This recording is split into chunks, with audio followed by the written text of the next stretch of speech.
This is my 2003 Pace enclosed trailer camper conversion. My father and I have been working on for a while now. And I elastomeric roof coated the exterior of the camper. It keeps it really nice and cool in the sun. Really recommend anybody with these campers to do that. There's a tremendous difference in the temperature. I also welded up on the tongue here a propane holding area. I just put some 1/8 inch plate steel down and welded that together, and I keep my 5-gallon propane up there. I also put some EMT electrical pipe under the trailer for all the exterior lighting. I do have junction boxes, so it's easily accessible to get to it. I do have a 30 amp connection for a generator or shore power. I have a 8-space panel inside, and I do have a Toshiba air conditioner. It's a 6,000 BTU air conditioner. That works great for this size.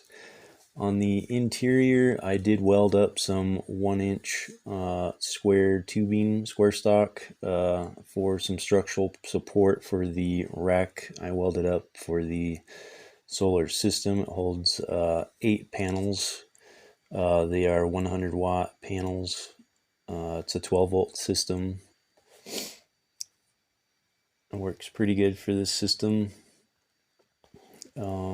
I got a good deal on those, so they're like $50 a piece. And I do have 8-gauge wiring coming in to the controller. I do have a GFI exterior plug for cooking. I put a single hung window in. And here's the interior.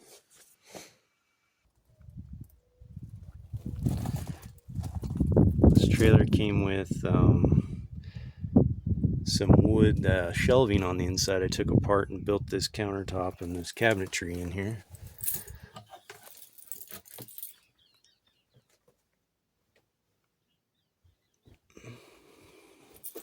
This is my AC unit.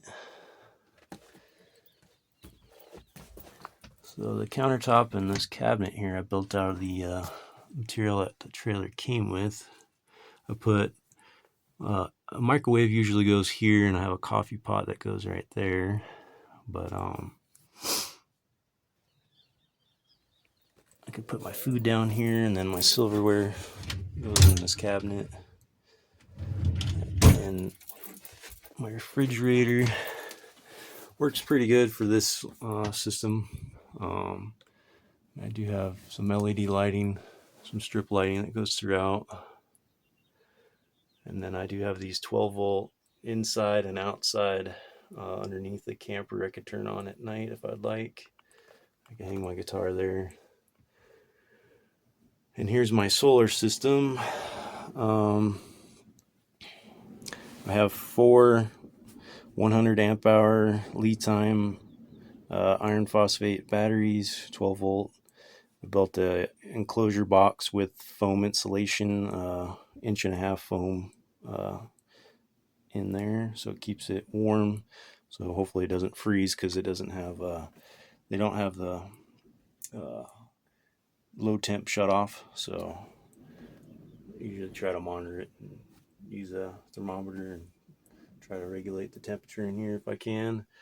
But I do have, like I was saying earlier, a sub panel behind that cabinet, 8-space sub panel. All the wiring's 12 gauge in here, so I got plenty of outlets basically throughout. But it runs off of this solar system or shore power if I want to connect. But when I'm off grid, I use this. So I've been using lead time batteries and this Relia pure sine wave brand inverters. Basically, I got everything off of Amazon, and I haven't had any issues yet. Works great. I typically get 47 volts in and about 42 amps in, and typically anywhere from 5 to about 700 watts of solar coming in, so it charges up the batteries pretty quick. But this lead time 60 amp controller has been working great. I haven't had any issues with it. Comes with an app, which is really handy. I've been using Victron for a while, and this system is pretty comparable. I mean, it works pretty great for what I'm doing. I haven't had any issues with it. And this Pure Sine Wave brand as well, I haven't had any issues with their brand as well.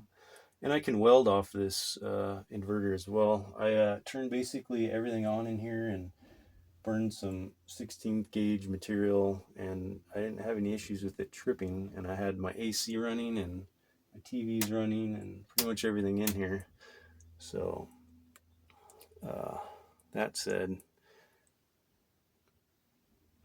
works great for this system. I would have liked to put at least 24 volt or 48 volt in here, but at the time I got everything on such a good deal Christmas time, and it just kind of worked out that way. But because I already had some batteries and the 12 volt batteries, so it's pretty nice. I can, game on the road if I want, and watch movies, and this is on a TV mount, so I can swivel it around, and this TV as well. If I'm cooking outside, I can move it around and watch TV, and I can also open up the back here, and which is nice. So I did put in a vent fan, or it's just a vent. There's no fan because I usually use this bigger fan if I want to move some air and open up the window. So this is my conversion so far. It's been working really great for me. I've had it for about a year and some change now. So that's a little cabinet I made out of scrap for my clothing, and I also have a lot of room under this bed. It's a twin mattress in here on a metal frame, so works great. And I put new carpet in here and some molding, and I put insulation in the walls as well, and the roof. I put foam insulation in and put new OSB on the walls and the flooring. And it tows really good with my van. It's only a half-ton van that I have, a Chevy Express, and sometimes you forget it's behind you when you're towing it because you don't really feel anything. But this is where I put my keys and my drink when I'm coming in, and I do have this little lock I made so I can lock. It usually takes 2 hands, but it keeps it pretty airtight in here. It's a lot of space here too when you're cooking. You got a lot of prep space, which is nice.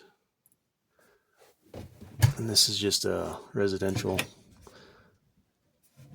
cabinet I got at Lowe's. I just stained to match.